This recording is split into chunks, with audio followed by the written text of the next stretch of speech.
इन खबर यूपी में आप सबका स्वागत है। मैं हूं हसीन अहमद। 2 दिवसीय समाजवादी पार्टी की जिस तरह से यहां पर राष्ट्रीय कार्यकारिणी की घोषणा की गई, उसके बाद जिस तरह से 18 और 19 दो लगातार तारीखों को इस पूरे आयोजन को किया जा रहा है। पश्चिम बंगाल में ममता बनर्जी तृणमूल कांग्रेस की सबसे कद्दावर नेता इस वक्त समाजवादी पार्टी के सबसे बड़े नेता के साथ मौजूद हैं और जिस तरह से यहां पर यह पूरी कवायद दिख रही है कि किस तरह से 2024 के लोकसभा चुनावों में इन तमाम जो क्षेत्रीय घटक हैं उनको शामिल करके किस तरह से कांग्रेस और भाजपा से अलग एक थर्ड फ्रंट बनाने की कोशिश की जाए। हालांकि इस पूरे मामले में अभी भी किसी तौर पर कोई आधिकारिक यहां पर बयान नहीं आया है। थर्ड फ्रंट की कोई घोषणा अभी तक नहीं की गई है आधिकारिक रूप से, लेकिन यह दिखाई पड़ रहा है साफ तौर पर कि किस तरह से ये जो मुलाकातें लगातार हो रही हैं, चाहे लालू प्रसाद यादव से मीसा भारती के घर पर मुलाकात हुई हो या जिस तरह से राष्ट्रीय कार्यकारिणी की जो बैठक है 2012 में, इससे पहले समाजवादी पार्टी ने पश्चिम बंगाल में अपनी राष्ट्रीय कार्यकारिणी की बैठक की थी और उसके बाद अब कर रही है। उसके साथ ही साथ जिस तरह से तमिलनाडु में उनकी मुलाकात हुई, जिस तरह से यहां पर तेलंगाना के सीएम से उनकी मुलाकात हो रही है, उन तमाम चीजों को देखते हुए साफ तौर पर कहा जा सकता है कि अब कांग्रेस से समाजवादी पार्टी का मोहभंग हो चुका है। और न केवल कांग्रेस का बल्कि तमाम ऐसे क्षेत्रीय घटक जो कि इस बात से बहुत ज्यादा परेशान थे कि बिग बॉस वाला जिस तरह से रवैया कांग्रेस लगातार दिखाता चला आया है उससे कैसे बचा जाए और किस तरह से जो क्षेत्रीय दल हैं जिनका परफॉर्मेंस, जिनका प्रदर्शन बहुत ज्यादा बेहतर होता है, चाहे हम 2-3 सीटों के लिहाज से बात करें या 5-10 सीटों के लिहाज से बात करें, ये वो तमाम पार्टियां हैं जो लगातार एक कंसोलिडेटेड वोट बैंक इनका अपने क्षेत्र में जगह जगह छोटे छोटे इलाकों में होता है, जिसका फायदा आपको इलेक्टोरल पॉलिटिक्स के दौरान देखने को मिलता है। और 2024 की जो कवायद है वो शुरू हो चुकी है और लगातार इस वक्त भारतीय जनता पार्टी को और कांग्रेस को टक्कर देते हुए यहां पर थर्ड फ्रंट की तैयारियां की जा रही हैं। ऐसे में हमारा सवाल आपसे सबसे पहले ये है, वैभव मिश्रा हमारे पॉलिटिकल एनालिस्ट हैं, इनसे हम जानना चाहेंगे जो पूरा मामला चल रहा है उसके पीछे समाजवादी पार्टी की रणनीति आखिर है क्या? देखिए, समाजवादी पार्टी साल 2012 के बाद से लगातार चुनाव हारती आई है। उत्तर प्रदेश की राजनीति में जब समाजवादी पार्टी का नेतृत्व जब से अखिलेश यादव ने संभाला है वो अब तक 4 चुनाव हार चुके हैं। 2014 के लोकसभा चुनाव में उन्हें हार मिली, फिर 17 के विधानसभा चुनाव में हार मिली, फिर 19 के लोकसभा चुनाव में हार मिली और फिर 22 के विधानसभा चुनाव में हार मिली। अब तक वो अपने राजनीतिक जीवन में 3 बड़े प्रयोग कर चुके हैं। 17 में उन्होंने कांग्रेस के साथ गठबंधन किया, यूपी के 2 नए लड़के राहुल अखिलेश साथ आए, 100 सीटों पर कांग्रेस को चुनाव लड़वाया। नतीजा क्या हुआ? समाजवादी पार्टी बुरी तरह से हारती है चुनाव, उसके बाद अपनी सरकार भी उसे गंवानी पड़ती है। अपने इतिहास में सबसे कम 47 सीटों पर सिमट गई थी समाजवादी पार्टी। उसके बाद 2019 में बहुत बड़ा प्रयोग हुआ उत्तर प्रदेश की राजनीति में, जब अखिलेश यादव और मायावती, मुलायम और मायावती के बीच दुश्मनी के आधार पे ही पिछले 2 दशक से यूपी का चुनाव होता आया था। लेकिन पहली बार 2019 में मुलायम और मायावती दोनों मिल गए, सपा बसपा ने साथ मिलकर चुनाव लड़ा, आधी आधी सीटों को बंटवारा हुआ। नतीजा क्या हुआ? बसपा 2014 में जिसने 0 सीटें जीती थी वो तो 0 से सीधे 10 पर पहुंच गई, लेकिन समाजवादी पार्टी जस की तस 5 सीटों पर बनी रही। 14 में भी उसे 5 सीटें मिली थी, 19 के लोकसभा चुनाव में भी समाजवादी पार्टी को 5 सीटें मिली और वो भी सीटें वही थी जो यादव परिवार का गढ़ मानी जाती है, चाहे वो आजमगढ़ हो, मैनपुरी हो। अब बात यह उठती है 22 के विधानसभा चुनाव में समाजवादी पार्टी ने अच्छा प्रयोग किया। उसने क्या किया कि ज्यादातर सभी सीटों पर अपने दम पे चुनाव लड़ा।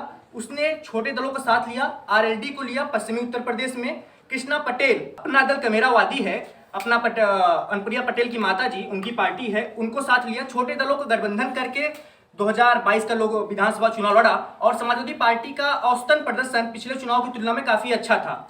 अच्छी फाइट दी भारतीय जनता पार्टी को, हालांकि चुनाव नहीं जीत सकी। तो 2024 के लोकसभा चुनाव में भी अखिलेश यादव के मन में अभी फिलहाल यही रणनीति चल रही है। चुनाव से पहले किसी बड़े दल के साथ गठबंधन नहीं करना है।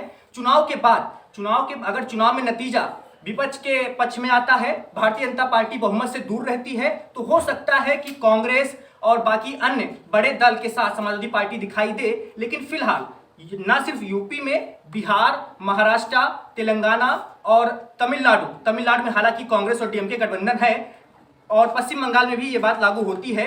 जो वहां की बड़ी क्षेत्रीय पार्टियां हैं जो अपने दम पर वहां सरकार चला चुकी हैं या सरकार में है, वो 2024 के लोकसभा चुनाव में अकेले दम पर ही चुनाव लड़ना चाहती हैं। ममता ने पहले ही ऐलान कर दिया है, अखिलेश का मन लगभग यही है और वहां केसीआर तेलंगाना में उनकी भी बिल्कुल यही राय है।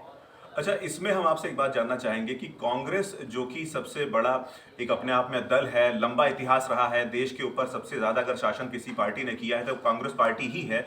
ऐसे में जो रीजनल पार्टीज हैं, जो क्षेत्रीय घटक हैं, उनका मोहभंग क्यों हो गया है कांग्रेस से? वो कांग्रेस को अपने पाले में क्यों नहीं करना चाहते, या फिर जिस तरह से सीटें लेकर आती है कांग्रेस, क्या वो इतनी ज्यादा छोटा माना जा रहा है?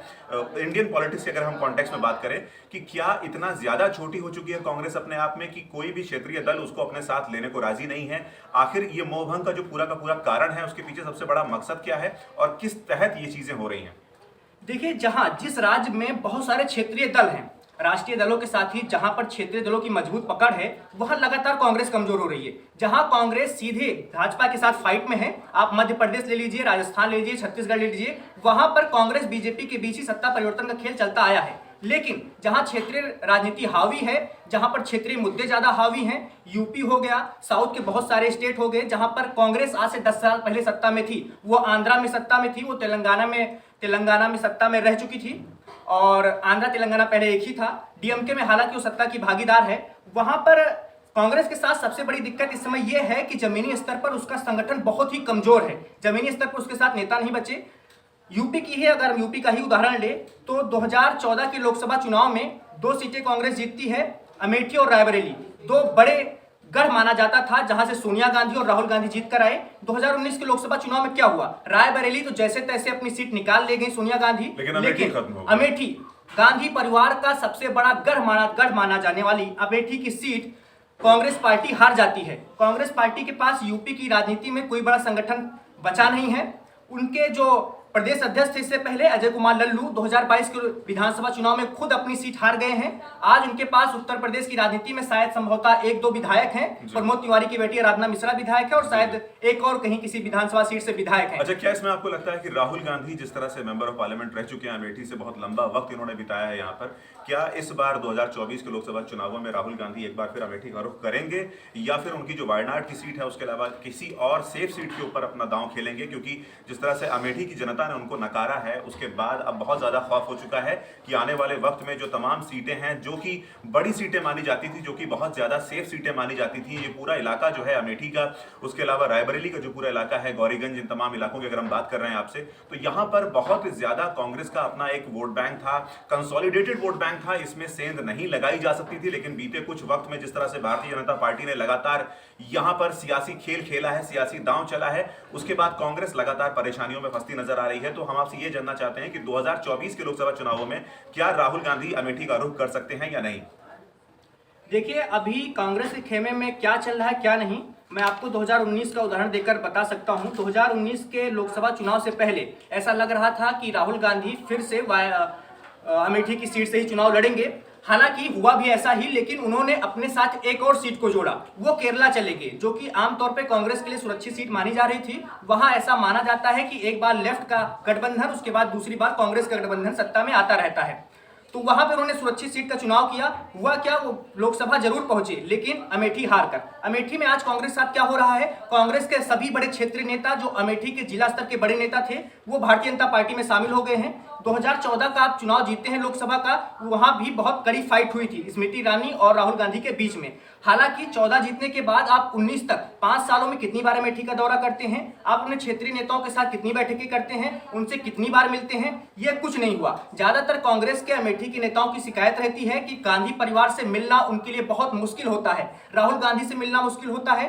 तो कांग्रेस पार्टी का संगठन ना सिर्फ अब अमेठी में नहीं बचा है, उत्तर प्रदेश की राजनीति में नहीं बचा है। सबसे पहले 2022 के विधानसभा चुनाव से पहले प्रियंका गांधी ने संगठन को खड़ा करने की कोशिश की थी, अपने स्तर पर उन्होंने प्रयास किए थे, लेकिन मुझे लगता है अब बहुत देर हो चुकी है। जब तक कांग्रेस का नेतृत्व उत्तर प्रदेश की राजनीति में गांव-गांव जाकर भटकेगा नहीं, फिर से अपने संगठन को खड़ा नहीं करेगा, मुझे नहीं लगता समाजवादी पार्टी उसको भाव देने वाली है। और उत्तर प्रदेश की जनता भी इस बार, ऐसा लग रहा है, राजनीतिक गलियारों में इसी चर्चा चल रही है कि कांग्रेस पार्टी 2024 के लोकसभा चुनाव में उत्तर प्रदेश में अपना खाता नहीं खोलने वाली है। अगर सोनिया गांधी राजनीति में अभी बरकरार रहती हैं, अपनी सक्रियता बनाते हुए रायबरेली का 2024 का लोकसभा चुनाव लड़ती हैं, तो हो सकता है कांग्रेस पार्टी की पूर्व अध्यक्षा को हार झेलनी पड़ जाए। वही हाल बिहार में है। बिहार में आज जो सत्ताधारी गठबंधन के साथी तो हैं, लेकिन बिहार में क्या उनका संगठन बचा हुआ है? बिल्कुल नहीं। बिहार और यूपी देश के दो सबसे बड़े राजनीतिक रूप से सक्रिय राज्य, जो दिल्ली की सत्ता में कौन बैठेगा, दिल्ली की कुर्सी में कौन बैठेगा, यही दो राज्य हमेशा से तय करते आए हैं। वहां पर आज आपका संगठन पूरी तरह खत्म हो चुका है। अगर बिहार में आज नीतीश और लालू का साथ छोड़ दे कांग्रेस, तो वो कभी सत्ता में आ ही नहीं सकती। वहां पर हो सकता है विपक्ष में भी ना रहे। हमारा जो पूरा का पूरा मामला है वो ये है कि उत्तर प्रदेश में लोकसभा की 80 सीटें आती हैं, पश्चिम बंगाल की 42 सीटें हैं और उसके साथ ही साथ बिहार की 40 सीटें हैं। तो कुल मिलाकर जो 162 सीटों का ये मार्जिन है, जो कि बहुत बड़ा अपने आप में एक मार्जिन माना जाता है। तो यहाँ पर आपको कितना ज्यादा फर्क देखने को मिलता है? क्या ऐसी कोई कोशिश चल रही है कि किसी तरह से जो बड़े राज्य हैं जिन पे बहुत ज्यादा लोकसभा की सीटों का संभावना बहुत ज्यादा बरकरार है, उसमें सेंधमारी की जाए? क्योंकि भारतीय जनता पार्टी ने अपनी तमाम कार्यकारिणी जितनी बैठकें हुई हैं उसमें साफ तौर पर इस बात को स्पष्ट किया है कि इस बार लोकसभा में 80 में से 80 सीटें जो उनकी चुनाव के दौरान उनको जीतनी है, उस पर उनका लक्ष्य एकदम निर्धारित हो चुका है और पार्टी लगातार प्रयास कर रही है। वहीं उसके साथ ही साथ राष्ट्रीय स्वयंसेवक संघ की अगर हम बात करें, जो कि भारतीय जनता पार्टी को हर तरीके से सहायता प्रदान करता है, और जिस तरह से भूपेंद्र चौधरी ने साफ तौर पर अयोध्या में इस बात को कहा कि हम जो ग्रास रूट लेवल पे काम करने की बात कर रहे हैं, हम उसको मजबूत कर रहे हैं। उत्तर प्रदेश में तमाम ऐसे जो वार्ड के इलाके हैं, तमाम ऐसे जो पन्ना प्रमुख का जो जिम्मेदारी होता है, गांव देहात का जो मसला होता है, जहां पर हिंदुस्तान की 70% आबादी निवास करती है, उन तमाम इलाकों में लगातार भारतीय जनता पार्टी कोशिश कर रही है। और वहां पर जिस तरह से इनका संगठन बहुत ज्यादा मजबूत है, और इसे मानने में हमें कोई गुरेज नहीं होना चाहिए कि भारतीय जनता पार्टी का जो इनका संगठन होता है, जिस तरह से क्षेत्रीय इलाकों की हम बात करें, छोटे छोटे कस्बों की बात करें, वार्ड की बात करें, ब्लॉक की बात करें और गांव के छोटे छोटे इलाकों की बात करें, वहां पर जिस तरह से भारतीय जनता पार्टी यहां पर संगठन मजबूत हुआ है और जिस तरह से यहां पर ग्रास रूट लेवल पे काम हुआ है, क्या इस पूरे क्रम को तोड़ पाना आसान है? और जिस तरह से ये 3 बड़े सेंटर जो पावर के माने जाते हैं, उस पे किसी तरह से क्षेत्रीय घटक बढ़त बनाकर यहां पर भारतीय जनता पार्टी के लिए मुश्किल खड़ी कर सकते हैं? देखिए, भारतीय जनता पार्टी को सिर्फ हम एक पार्टी के तौर पे नहीं दे सकते हैं। बीजेपी के पीछे पूरा संघ परिवार रहता है। संघ परिवार के बहुत सारे ऐसे संगठन हैं जो सांस्कृतिक तौर पे नाम अपना दिखाते हैं, लेकिन वो राजनीतिक तौर पे भाजपा के लिए जमीन तैयार करने का काम करते हैं। अब भाजपा का संगठन 2014 के बाद से ही भाजपा के नेतृत्व में ऐसा बदलाव आया है कि भाजपा अब 24 घंटे चुनावी मोड में रहने वाली पार्टी बन गई है। आप देखिए, भाजपा के पिछले 8-9 सालों को देख लीजिए। 2014 के लोकसभा चुनाव के दौरान भाजपा के प्रदेश अध्यक्ष थे लक्ष्मीकांत वाजपेयी। चुनाव जीतते हैं, बड़े अंतर से जीतते हैं। उसके बाद लक्ष्मीकांत वाजपेयी हटाए जाते हैं। फिर मौका मिलता है केशव प्रसाद मौर्य को। मौर्य 2017 का विधानसभा चुनाव जिताते हैं। उसके बाद आते हैं महेंद्रनाथ पांडे। महेंद्रनाथ पांडे 2019 का लोकसभा चुनाव जिताते हैं। उसके बाद आते हैं स्वतंत्र देव सिंह। स्वतंत्र देव सिंह 22 का चुनाव हटाते हैं। उनको हटा के अब लाकी भूपेंद्र चौधरी को बनाया गया है। जो संगठन लगातार अपने ऊपर इतने प्रयोग कर रहा है, इतनी मेहनत कर रहा है, जो उनके तमाम बड़े लोग हैं उनको भी रिप्लेस किया जा रहा है। बिल्कुल, भाजपा का बिल्कुल सिंपल सा फॉर्मूला है। आप चुनाव जितवाइए, इनाम लीजिए, मंत्री पद लीजिए, साइड हटिए, दूसरे को मौका दीजिए, वो आकर चुनाव लड़ेगा। भाजपा ने सबसे बड़ी बात यही की है 2014 के बाद यूपी और बिहार जैसे राजनीति में, बिहार में हालांकि अभी तक वो सफल नहीं हो पाए हैं और बिहार में अभी उनका एक बार भी मुख्यमंत्री नहीं रह पाए हैं, लेकिन यूपी में सफल हो गए हैं। यूपी में उन्होंने वो फॉर्मूला तैयार कर लिया है, वो जातीय गोलबंदी का फॉर्मूला हो। अगर संगठन में सरकार का नेतृत्व कोई क्षत्रिय कर रहा है तो प्रदेश अध्यक्ष का नेतृत्व आप किसी ब्राह्मण चेहरा बना देते हैं। सरकार में मुख्यमंत्री के साथ 2 डिप्टी रखते हैं आप, उसमें भी जात का बहुत ध्यान रखा जाता है। डिप्टी आप किसे रखते हैं? एक ब्राह्मण चेहरा रख लिया, उसके साथ केशव प्रसाद मौर्य साथ में है ही अभी 2 बार से आपके साथ में। तो भाजपा की स्टाइल में ही हराना होगा। भाजपा के साथ आप राष्ट्रीय राजनीति में बहुत बातें कर लीजिए, पेगासस से जासूसी करवा रहे हैं या लोकतंत्र खत्म हो रहा है, लेकिन जमीनी स्तर पे भाजपा का कार्यकर्ता लगातार 24 घंटे प्रवास करता रहता है। जमीनी स्तर पे भाजपा और संघ के सैकड़ों कार्यकर्ता 2014 चुनाव जीतने के बाद ही वो 17 की तैयारी में लग जाते हैं, 17 के बाद 19 की तैयारी में लग जाते हैं। भाजपा का संगठन ना रुकता है, ना वो कहीं आराम करता है, वो लगातार चुनाव जीतने के लिए काम करने वाली पार्टी है। उससे मुकाबला करना है तो भाजपा जैसा आपको बनना ही होगा। कुछ दिनों पहले प्रशांत किशोर ने कांग्रेस को, माना जाता है कि ऐसा उन्होंने कहा था, उन्होंने कांग्रेस पार्टी को कुछ सलाह मशवरा दिया था। माना जा रहा था कि प्रशांत किशोर आधिकारिक तौर पे कांग्रेस में शामिल हो जाएंगे। हालांकि नेतृत्व के साथ, राष्ट्रीय नेतृत्व, गांधी परिवार के साथ उनकी बातचीत ज्यादा सफल नहीं हो पाई। उसके बाद वो अभी बिहार में जनसुराज यात्रा कर रहे हैं। लेकिन प्रशांत किशोर का क्या कहना था? सभी विपक्षी नेता जो देश के हैं वो आज क्या कह रहे हैं? कांग्रेस पार्टी से यही कह रहे हैं कि जहां आप सीधी फाइट में है बीजेपी से, जो 6, 7, 8 हिंदी बेल्ट के राज्य हैं जहां आप सीधी, गुजरात में आप सीधी फाइट में थे बीजेपी के साथ, राजस्थान, मध्य प्रदेश, छत्तीसगढ़ में चुनाव होने वाला है 18 के इसी साल के आखिरी में, वहां पर आप सीधी बीजेपी के साथ फाइट में हैं, वहां आप लड़िए। लेकिन जिन राज्यों में क्षेत्रीय दलों के पास ज्यादा ताकत है वहां आप उनको लड़ने दीजिए। पश्चिम बंगाल में आप ममता को लड़ने को दीजिए। वहां पर किसी तरह से स्पेस की या शीट शेयरिंग की जो बात चल रही है वो बिल्कुल देखिए, नहीं है। क्षेत्रीय दलों को अब एक हिचक है, वो कांग्रेस के साथ जाना नहीं चाहते, और कांग्रेस के साथ जाते हैं, कांग्रेस की सारी आलोचना अपने सर पे लेते हैं, लेकिन फायदा क्या मिलता है? क्या कांग्रेस उत्तर प्रदेश की राजनीति में समाजवादी पार्टी के वोट शेयर में 1% का इजाफा करवा सकती है आज की तारीख में? अगर हम बात करेंगे तो जिस तरह से 2019 का लोकसभा चुनाव हुआ था उत्तर प्रदेश का, तो वहां पर भी समाजवादी पार्टी को कोई बहुत ज्यादा फायदा देखने को नहीं मिला, सिवाय 5 सीटों के, वो भी जो कि उनके घर वालों की सीटें थी, तमाम परिवार की सीट थे। इस बात का आरोप भी लगा कि अपने पूरे परिवार को लगातार समाजवादी पार्टी आगे बढ़ा रही है, तो वो केवल 5 सीटें थी और उसमें भी फायदा जो मिला है वो बहुजन समाज पार्टी को मिला है। और उस वक्त जिस तरह से मुलायम सिंह यादव ने इस पूरे मामले को देखते हुए कहा था कि अखिलेश को ये जो पूरा कोएलिशन हुआ है, जो पूरा गठबंधन हुआ है, उसमें जिस तरह से सीट शेयरिंग की गई है उसका कोई औचित्य नहीं बनता है, क्योंकि जिस तरह से बहुजन समाज पार्टी की बात की जा रही थी, जिनको आधी सीटें दी गई हैं, तकरीबन 40 सीटों का यहां पर मार्जिन दिया गया था, तो ये कोई औचित्य बनता ही नहीं है। ये उस समय मुलायम सिंह यादव ने ये बात कही थी, और ये जिस तरह से देखने को मिला कि किस तरह से समाजवादी पार्टी ने वहां पर 5 सीटें ही हासिल कर पाई और बहुजन समाज पार्टी ने यहां पर अच्छे खासा बढ़त बनाते हुए यहां पर 10 सीटों पर कब्जा किया। अब मैं आपसे ये जानना चाहता हूं कि क्या इस पूरे मामले को देखते हुए, जिस तरह से जानबूझकर राष्ट्रीय कार्यकारिणी की जो बैठक है उसको समाजवादी पार्टी के अध्यक्ष ने बाकायदा पश्चिम बंगाल की तरफ रुख करते हुए लेके गए, और जिस तरह से लगातार मीसा भारती के घर पर लालू यादव से मुलाकात की जा रही है, जिस तरह से तेजस्वी यादव से मुलाकात की जा रही है, डिप्टी सीएम है, बिहार के बहुत बड़ी सीट मारी जा रही है, ये तमाम जगहों पर बहुत ज्यादा यहां पर लोकसभा की सीटें होती हैं, और यहां पर अच्छी खासी जो क्षेत्रीय पार्टियों के लगातार यहां पर जो संपर्क है, जो संगठन है, वो बहुत ज्यादा मजबूत है, इसको नकारा नहीं जा सकता। कांग्रेस से इतर ये तमाम क्षेत्रीय घटक जितने भी हैं, इनके पास अपना एक कंसोलिडेटेड वोट बैंक है, चाहे हम यादव वोट बैंक की बात करें या मुस्लिम वोट बैंक की बात करें या फिर अन्य पिछड़ा वर्गों की बात करें। तो ये जो तमाम संगठन यहां पर लगातार काम कर रहे हैं, क्या अखिलेश यादव को 2024 के मद्देनजर अब से कुछ ही वक्त में यहां पर जिस तरह से आने वाले वक्त में चुनाव घोषित कर दिए जाएंगे, तो आप मुझे ये बताइए कि क्या आने वाले वक्त में किसी तरह के थर्ड फ्रंट की यहां पर गुंजाइश बनती नजर आ रही है? क्योंकि आधिकारिक तौर पर ऐलान नहीं किया गया है, और क्या बचना चाह रहे हैं किसी तरह के ऐलान को करने से इस समय अखिलेश यादव, या उसके साथ ही साथ अगर हम बात करें तो ममता बनर्जी के ऊपर भी बात लागू होती है कि उन्होंने भी ऐसी कोई बात अभी तक जाहिर नहीं की है। तो ये हर चीज की जा रही है, मुलाकातें हो रही हैं, बातें हो रही हैं, तमाम वादे हो रहे हैं, सब कुछ हो रहा है, और इसमें सबसे बड़ी बात ये निकलकर सामने आ रही है कि अगर एक साथ मिलकर चुनाव लड़ते भी हैं, अगर हम बात करें टीएमसी की या समाजवादी पार्टी की, तो ऐसा तो नहीं होने वाला है कि यहां पर कुछ सीटें मांगेंगी ममता बनर्जी उत्तर प्रदेश में चुनाव लड़ने के लिए, या फिर समाजवादी पार्टी कुछ सीटें मांगने जा रही है पश्चिम बंगाल में। ये बात तो एकदम जाहिर है कि दोनों सीट शेयरिंग नहीं कर सकते, दोनों की जो जनता है वो पूरी तरह से एकदम अलग है। उत्तर प्रदेश की जनता का माइंडसेट अलग होता है, पश्चिम बंगाल की अगर बात करें तो वहां के जो वोटर्स हैं उनका जहन अलग है। तो ऐसे में ये पूरा जो एक आपस में एक पार्टी बनाई जा रही है, जो एक तरह का गठबंधन तैयार किया जा रहा है, इसका पॉलिटिकल जो पूरा का पूरा एक नैरेटिव निकल कर आएगा, वो आखिर में है क्या, ये इससे हासिल क्या होने वाला है? देखिए, ममता बनर्जी के साथ आपकी कैसी भी दोस्ती हो, नीतीश कुमार के साथ अखिलेश यादव की बहुत अच्छी दोस्ती हो, क्या उत्तर प्रदेश के चुनाव में नीतीश कुमार या ममता बनर्जी अखिलेश यादव को कोई फायदा पहुंचा सकते हैं? जी नहीं। ये सारी कवायद जो है, विपक्षी दलों का साथ आना, अलग अलग राज्यों के नेताओं का साथ आना, ये सारी कोशिशें हैं कि हमारे संबंध अच्छे रहें। हो सकता है 2024 के चुनाव में अगर भारतीय जनता पार्टी बहुमत से दूर रहती है तो हमारे साथ आने की संभावनाएं बनी रहें, इससे ज्यादा कुछ नहीं है। आप बात कर रहे हैं तेजस्वी यादव या ममता बनर्जी की, इन तीनों की कोशिशें सबसे पहले यही है। थर्ड फ्रंट की सबसे पहले बात कर लेते हैं, तीसरे मोर्चे की।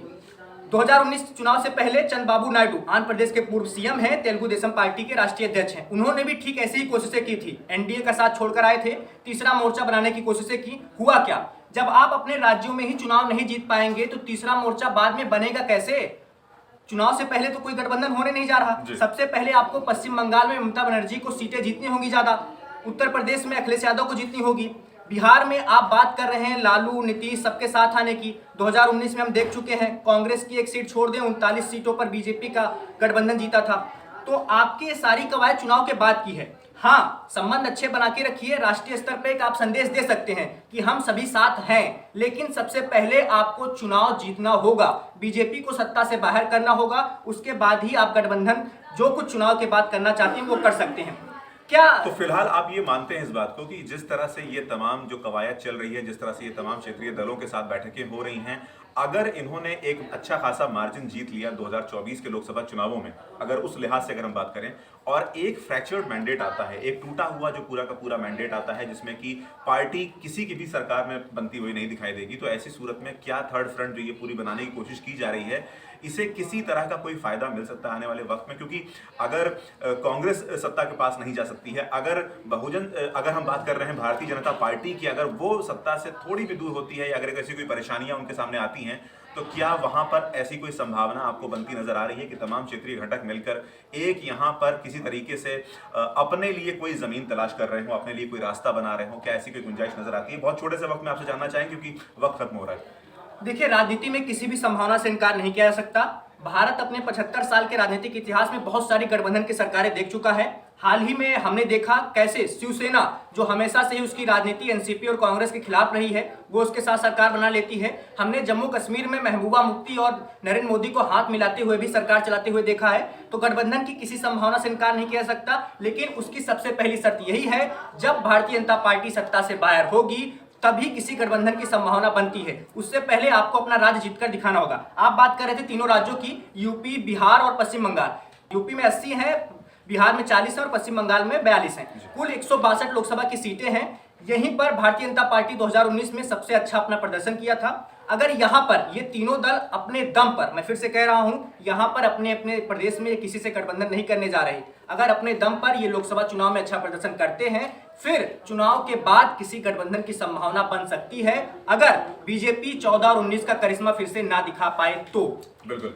तो अभी आपको बता दें कि जिस तरह से यहाँ पर तमाम संभावनाओं की बात की जा रही है, जिस तरह से यहाँ पर बताया जा रहा है कि अखिलेश यादव लगातार मुलाकात कर रहे हैं पश्चिम बंगाल के मुख्यमंत्री ममता बनर्जी के साथ में, लालू प्रसाद यादव आरजेडी के जो तमाम बड़े कद्दावर नेता हैं उनके साथ लगातार मुलाकातें हो रही हैं, और मुलाकातों का सिलसिला जो है वो केवल उत्तर के राज्यों में, हिंदी बेल्ट की हम बात कर रहे हैं, वहां पर सीमित नहीं है। ये बातचीत का सिलसिला जो है वो तमिलनाडु तक पहुंच चुका है। उसके अलावा यहाँ पर बात हो रही है तेलंगाना में, वहां पर भी लोगों से लगातार बातचीत की जा रही है। और आने वाले वक्त में देख सकते हैं कि क्या ये पैन इंडिया मूवमेंट बनकर उभर सकता है, जिसमें तमाम क्षेत्रीय घटकों को आपस में मिलाया जाएगा और कांग्रेस और भारतीय जनता पार्टी से इतर यहाँ पर सरकार बनाने की कवायद की जाएगी। क्योंकि जिस तरह से यहाँ पर अखिलेश यादव ने साफ तौर पर कहा कि संविधान को बचाने की लड़ाई है, देश को बचाने की लड़ाई है, और यहाँ पर साफ तौर पर इल्जाम लगाया था जिस तरह से यहाँ पे कि जितने भी संगठन हैं, जितने भी तमाम सरकारी संस्थाएं हैं, उनका गलत तरीके से इस्तेमाल किया जा रहा है। उन्होंने इल्जाम लगाते वक्त इस बात को साफ तौर पर कहा कि पहले यह काम कांग्रेस करती थी, लिहाजा उसको सत्ता से बाहर फेंका गया, और उसके बाद अब इसी काम को भारतीय जनता पार्टी कर रही है, लिहाजा